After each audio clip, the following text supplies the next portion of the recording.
It's about 6:15 in the morning, and we are down here in San Benito County at the Enns Vineyard in the Lime Kiln Valley AVA, and we're picking Old Vine Mourvèdre, and it tastes and looks insane right now.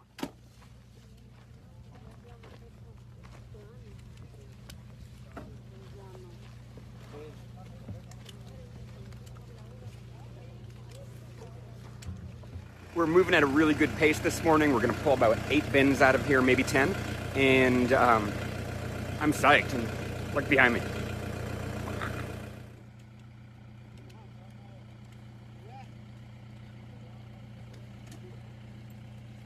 The sun is up, and we are almost done with our 5-ton pick of Mourvèdre here, and it tastes insane, and we're super psyched and can't wait to get this into the winery. So, whoa.